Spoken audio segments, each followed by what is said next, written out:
Welcome to my YouTube channel প্রদীপ@জিও। আজ আমি এসেছি নবম শ্রেণীর গ্রহরূপী পৃথিবীর যে চ্যাপ্টার আছে তার দুটি গুরুত্বপূর্ণ জিনিস জিওড এবং জিপিএস ব্যবস্থা আলোচনা করব বলে। জিওড জিওড শব্দটি এসেছে জিওডেসি থেকে। জিওডেসি হচ্ছে বিজ্ঞানের এমন একটি শাখা যেখানে পৃথিবীর আকৃতি, আয়তন, ক্ষেত্রফল, অভিকর্ষজ বল ইত্যাদি পরিমাপ করা হয়। গ্রিকরা জিওডিসি একটি পৃথক ব্রাঞ্চ তৈরি করে জিওমেট্রি থেকে আলাদা করে। এই জিওডেসি থেকেই জিওড শব্দটির উৎপত্তি হয়। জিওড শব্দের অর্থ হলো পৃথিবী সদৃশ্য বা পৃথিবীর মতো। যেখানে জিও শব্দের অর্থ পৃথিবী এবং ওইডস শব্দের অর্থ লাইক বা সদৃশ্য, অর্থাৎ জিওড শব্দের অর্থ পৃথিবীর মতো। আর এই যে জিওড শব্দ এটি প্রথম ব্যবহার করেন বিজ্ঞানী জে.এফ লিস্টিং। অতি প্রাচীনকালে আমরা আমাদের চোখে খালি চোখে যতদূর আমরা দেখতাম তাতে মনে হতো পৃথিবী সমতল। তারপর বিভিন্ন প্রত্যক্ষ পরোক্ষ প্রমাণের মাধ্যমে প্রমাণিত হয় পৃথিবী সমতল নয়, গোলাকার। পরে আরও নিখুঁত পর্যবেক্ষণের মাধ্যমে দেখা যায় পৃথিবী অভিগত গোলাকার। পরবর্তীকালে উপগ্রহ থেকে প্রাপ্ত বিভিন্ন চিত্রের মাধ্যমে আমরা জানতে পারি পৃথিবীর আকার পরিপূর্ণ অভিগত গোলকের মতো নয়। পৃথিবীর আকার পৃথিবীর মতো, সেগুলো দুটি পয়েন্টের সাহায্যে আলোচনা করলেই বিষয়টা পরিষ্কার হয়ে যায়। এক নম্বর হচ্ছে পৃথিবীর বন্ধুরতা 20 কিলোমিটার, আর 2 নম্বর হচ্ছে উপগ্রহ চিত্র। প্রথম আসি পৃথিবীর বন্ধুরতা 20 কিলোমিটার। পৃথিবী পৃষ্ঠের উপরে অর্থাৎ স্থলভাগের সর্বোচ্চ যে স্থান তার নাম হিমালয়। হিমালয় পর্বতের মাউন্ট এভারেস্ট, যার উচ্চতা 8,848 মিটার। এবং জলভাগের যে গভীরতম স্থান সেটি হলো প্রশান্ত মহাসাগরে অবস্থিত মারিয়ানা খাত, যার গভীরতম অংশের নাম চ্যালেঞ্জার ডেপথ, যার গভীরতা 11,034 মিটার। অর্থাৎ পৃথিবীর যে বন্ধুরতা অর্থাৎ উঁচু স্থান এবং নিচু স্থানের যে ডিফারেন্স বা পার্থক্য সেটা প্রায় 20 কিলোমিটার, অর্থাৎ 8,848 মিটার স্থলভাগের উচ্চতা, সেখানে গড়ে 9 কিলোমিটার ধরে নেওয়া হয়। এবং জলভাগের যে গভীরতা 11,034 মিটার, সেখানে গড়ে 11 কিলোমিটার ধরে নেওয়া হয়। অর্থাৎ স্থলভাগের 9 কিলোমিটার এবং জলভাগের 11 কিলোমিটার, মোট 20 কিলোমিটার আমার পৃথিবীর বন্ধুরতা। আর এই যে ভূপৃষ্ঠের এই যে বিশেষ আকৃতি, এটা বাস্তবে এমন কোনো জিনিস নেই যেটার সাথে আমরা মিল খুঁজে পাই। এরপর আসি উপগ্রহ চিত্র। উপগ্রহ চিত্রে বিভিন্ন কৃত্রিম উপগ্রহ থেকে যে ছবি পাঠায় সেই ছবিগুলো বিশ্লেষণ করে দেখা যাচ্ছে পৃথিবীর উত্তর মেরু 20 মিটার স্ফীত এবং দক্ষিণ মেরু 20 মিটার বসা অর্থাৎ চাপা। আবার উত্তর গোলার্ধের মধ্য অক্ষাংশ আহ, নিম্ন দিকে বসে আছে, অর্থাৎ সেখানে সমুদ্রপৃষ্ঠ বিরাজ করছে। এবং দক্ষিণ গোলার্ধের মধ্য অংশ স্ফীত, অর্থাৎ সেখানে মালভূমি বা উচ্চভূমি অবস্থান করছে। অর্থাৎ উপগ্রহ চিত্র থেকে পাওয়া যে তথ্যগুলো সেগুলো থেকে যে বিষয়টি সামনে আসে সেটার সাথেও বাস্তবে কোনো জিনিসের সাথে আমরা মিল খুঁজে পাই না। অর্থাৎ পৃথিবীর বন্ধুরতা অর্থাৎ উঁচু স্থান এবং নিচু স্থানের যে ডিফারেন্স সেটা 20 কিলোমিটার। আবার উপগ্রহ চিত্র থেকে যে তথ্যগুলি ফুটে ওঠে এই দুটি চিত্রকে যদি একসাথে নিয়ে আসা হয় তাহলে যে বিশেষ আকৃতি প্রাপ্ত হয় সেটা বাস্তবে কোনো বস্তুর সঙ্গে তুলনা করা যায় না। তাই বলা হয় পৃথিবীর আকৃতি পৃথিবীর মতো, যাকে ইংরেজিতে বলা হয় জিওড। এরপর আমরা জানবো একটা টার্ম, সেটা হচ্ছে জিওড তল। জিওড তলটা কি জিনিস? সমস্ত সমুদ্রগুলোকে যদি আমরা বিভিন্ন খাল কেটে পরস্পরের সাথে সংযুক্ত করে দেওয়া হয় তাহলে যে সমুদ্র তল তৈরি হয় সেটাই হচ্ছে জিওড তল। এবং যে তলের উপরে অভিকর্ষজ বল সব স্থানে সমান হয়, অর্থাৎ জিওড তলই হলো সমুদ্র তল। এরপর জানবো জিপিএস ব্যবস্থা। GPS global positioning system. পৃথিবীতে পৃথিবী থেকে মহাকাশে পাঠানো যে কৃত্রিম উপগ্রহ সেগুলির মাধ্যমে আমরা যখন পৃথিবীর কোনো স্থানের অবস্থান উচ্চতা, সময় এগুলি পরিমাপ করতে পারি, তখন সেই ব্যবস্থাকে বলা হয় গ্লোবাল পজিশনিং সিস্টেম বা জিপিএস। এখানে মনে রাখতে হবে যে জিপিএস এর মাধ্যমে আমরা অনেক কিছু জানতে পারি। তা সত্ত্বেও এর যে মূল উদ্দেশ্য সেটা হচ্ছে অবস্থান নির্ণয়, অর্থাৎ গ্লোবাল পজিশনিং সিস্টেম, পজিশন অর্থাৎ অবস্থান নির্ণয়। এখানে ভূগোলের ক্ষেত্রে অবস্থান বলতে আমরা কি বুঝি? কোন স্থানের অক্ষাংশ এবং দ্রাঘিমাংশ, সেটা হচ্ছে অবস্থান।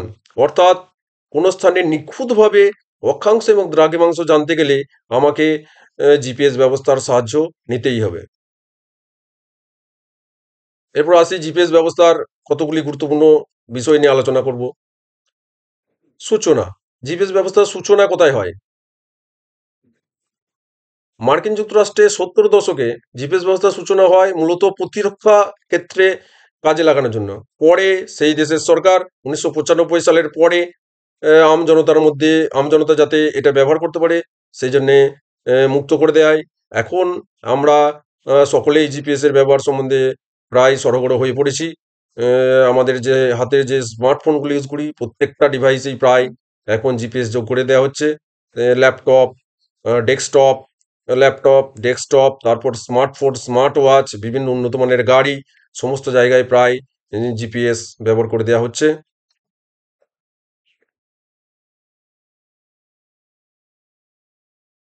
এবার আসি জিপিএস এর অংশ, অর্থাৎ জিপিএস এর কতগুলি অংশ রয়েছে। একটি জিপিএস ব্যবস্থায় মূলত তিনটি পার্ট রয়েছে। একটি হচ্ছে মহাকাশ অংশ, সেখানে অর্থাৎ মহাকাশে পৃথিবী থেকে পাঠানো যে কৃত্রিম উপগ্রহগুলো সেগুলি হচ্ছে মহাকাশের অংশ, যেখানে রয়েছে টোটাল 7টি স্যাটেলাইট অর্থাৎ কৃত্রিম উপগ্রহ কাজ করছে রয়েছে।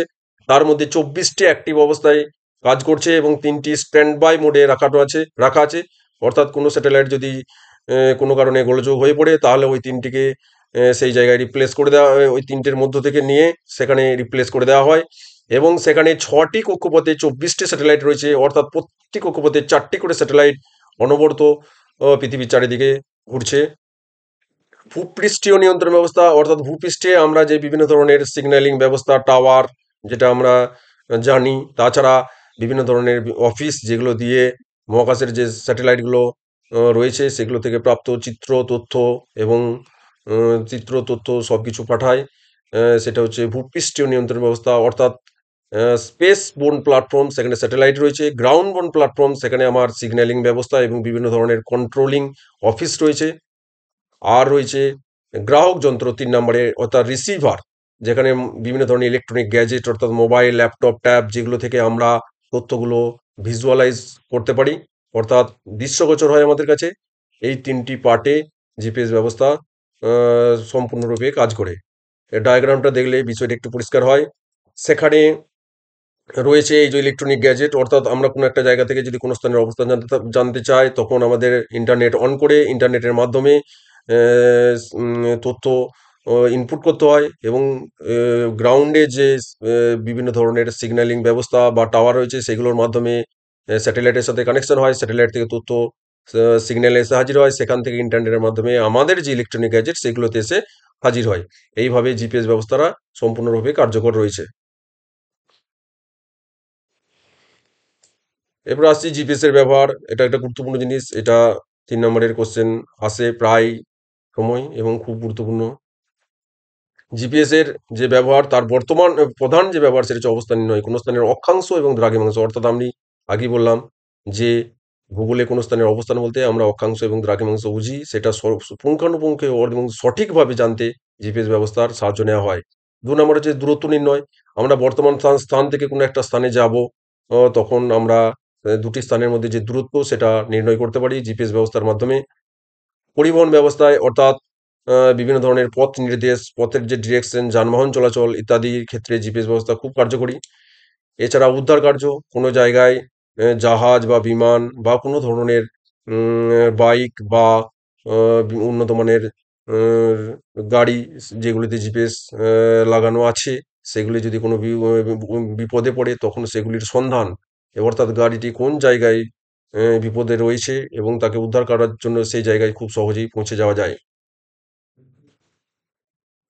মানচিত্র উপস্থিতি, আগে মানচিত্র প্রস্তুত করতে গেলে আমাদেরকে বিভিন্ন সার্ভেয়ারের দ্বারা সমীক্ষা করে মানচিত্র প্রস্তুত করতে হতো। বর্তমানে উপগ্রহ চিত্রের দ্বারা খুব সহজেই মানচিত্র প্রস্তুত করা সম্ভব হয় এবং অত্যন্ত নিখুঁতভাবে প্রস্তুত করা সম্ভব হয়। প্রতিরক্ষা ব্যবস্থায় অর্থাৎ যুদ্ধকালীন এবং বিপন্ন পরিস্থিতিতে জিপিএস ব্যবস্থা খুব কার্যকরী। শহর পরিকল্পনায় অর্থাৎ নতুন শহর পরিকল্পনায় শহরের কোন দিকে রাস্তা হবে, কোথায় প্লেগ্রাউন্ড হবে, কোথায় উড়াল পুল হবে, এই সমস্ত কোথায় ট্রেন লাইন বা যানবাহনের যোগাযোগ ব্যবস্থার যোগাযোগ তৈরি হবে, সেগুলি জানতে এ আমাদের জিপিএস ব্যবস্থার সাহায্য নিতে হয়। ভূপৃষ্ঠের আকৃতি নির্ণয়ে প্রকৃত আকৃতিতে জিপিএস ব্যবস্থা সাহায্য করে। অর্থাৎ মহাকাশে পাঠানো যে কৃত্রিম উপগ্রহ তাদের পাঠানো যে ছবিগুলো সেগুলো বিশ্লেষণের সাহায্যে আমরা পৃথিবীর আকৃতি নির্ণয় করতে পারি। মৎস্য আহরণে সমুদ্র থেকে যে মাছ ধরা হয় অর্থাৎ সামুদ্রিক যে মৎস্যক্ষেত্র সেখানে মাছের ঝাঁকের যে অবস্থান সেগুলো জানা সম্ভব হয় এবং সেই মাছের ঝাঁকের অবস্থান দেখে সেই জায়গায় জাল ফেলে খুব সহজেই মাছ ধরার সাহায্য হচ্ছে। অপরাধ দমন অর্থাৎ বর্তমানে মোবাইলের মাধ্যমে মোবাইল ফোনের অবস্থান দেখে অর্থাৎ মোবাইল সিমের অবস্থান এবং সেই জিপিএস ট্র্যাকিং এর মাধ্যমে সেই মোবাইল ফোন কোথায় রয়েছে এবং সেই সিম কার নামে রেজিস্টার রয়েছে সেগুলো দেখে বর্তমানে অপরাধ দমন করা সম্ভব হয়েছে জিপিএস ব্যবস্থার মাধ্যমে। সকলকে অসংখ্য ব্রডব্যান্ড আর কয়েকটি সরি আর কয়েকটি গুরুত্বপূর্ণ জিনিস জিপিএস ব্যবস্থা সম্পর্কে সেগুলো আমাদের জানতেই হবে। ব্রাডফোর্ড পার্কিনসনকে জিপিএস ব্যবস্থার জনক বলা হয়। আমেরিকা যুক্তরাষ্ট্রের জিপিএস যে ব্যবস্থা সেটার নাম হচ্ছে নভস্টার জিপিএস। রাশিয়ার যে জিপিএস ব্যবস্থা তার নাম গ্লোনাস জিপিএস। ইউরোপীয় ইউনিয়নের যে জিপিএস ব্যবস্থা তার নাম গ্যালিলিও জিপিএস। ভারতের যে জিপিএস ব্যবস্থা তার নাম আইআরএনএসএস জিপিএস। অর্থাৎ বিভিন্ন দেশের যে জিপিএস ব্যবস্থা তার নামগুলি আমাদেরকে মনে রাখতে হবে বিভিন্ন শর্ট কোশ্চেনের জন্য। এগুলি খুবই গুরুত্বপূর্ণ। এখানে ভারতের যে আইআরএনএস জিপিএস তার পুরো নামটি দেওয়া আছে Indian regional navigation satellite system. আর বর্তমানে যে প্রচলিত জিপিএস ব্যবস্থা সেটাকে আর জিপিএস না বলে ডিজিপিএস বলা হয় অর্থাৎ ডিফারেন্সিয়াল গ্লোবাল পজিশনিং সিস্টেম নামে পরিচিত। প্রদীপ @জিও ইউটিউবের পক্ষ থেকে সকলকে অসংখ্য ধন্যবাদ সময় নিয়ে ভিডিওটি দেখার জন্য। ভিডিওটি যদি ভালো লাগে তাহলে অবশ্যই লাইক করবে এবং কমেন্ট করবে এবং ভিডিওটি যদি নতুন দেখে থাকো তাহলে সাবস্ক্রাইব করবে যাতে করে নতুন ভিডিও আপলোড করলে সকলেই তোমরা তথ্যগুলো পেতে পারো। সকলকে অসংখ্য ধন্যবাদ। Tata, bye bye.